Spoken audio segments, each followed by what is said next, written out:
တန်းဖော်တွေနဲ့ဘယ်တော့မှစကားမပြောချင်ခဲ့တဲ့အန်နာဟာဒီနေ့တော့သူတို့နဲ့အတူတူထိုင်ပြီးနေ့လည်စာစားခဲ့ပါတယ်သူတို့ဟာအိမ်ကချက်လာတဲ့ဟင်းတွေကိုအချင်းချင်းမျှဝေစားတောက်ခဲ့ကြတာပါဒါတွေအားလုံးဟာကောင်လေးတယောက်သူမရဲ့ဘဝတွေကိုရောက်လာပြီးအရာအားလုံးကိုပြောင်းလဲပေးခဲ့လို့ပါပဲ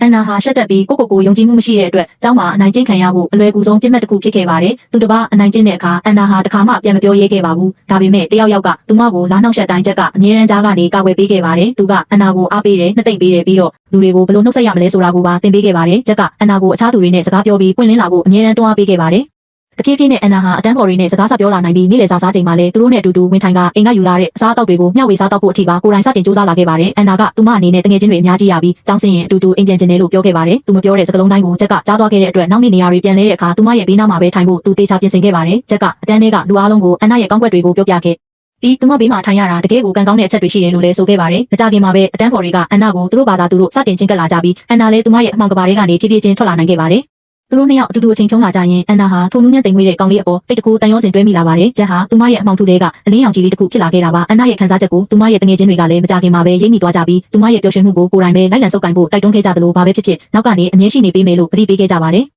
ဒါကြောင့်အန်နာဟာတတိမွေးပြီးချက်ကိုအပြင်သွားဖို့ခေါ်ခဲ့ကလက်ဖေးဆိုင် bubble tea shop တခုမှအတူတူစာချက်ဖို့ဖိတ်ခေါ်ခဲ့ပါတယ်။ဒါပေမဲ့မချင်းမက်ပဲအဲ့ဒီနေ့မှာပဲသူတို့ဟာချက်ရဲ့ရီစာဟောင်းလီစာနဲ့ဆုံခဲ့ကြပါတယ်။လီစာစီမှာရှိနေတဲ့ယုံကြည်မှုနဲ့ဆွဲဆောင်မှုတွေကအန်နာကိုပြန်ပြီးတိမ်ငယ်သွားစေခဲ့ပါတယ်။အဲ့ဒီအချိန်မှာမိန်းကလေးတစ်ယောက်ကချက်ရဲ့အနာကိုရှောက်လာပြီးသူနဲ့လီစာဘာလို့လမ်းခွဲခဲ့ကြတာလဲဆိုပြီးမေးခဲ့ပါတယ်။ချက်ကဘာမှပြန်မဖြေခဲ့ပါဘူး။ထိုမိန်းကလေးတွေက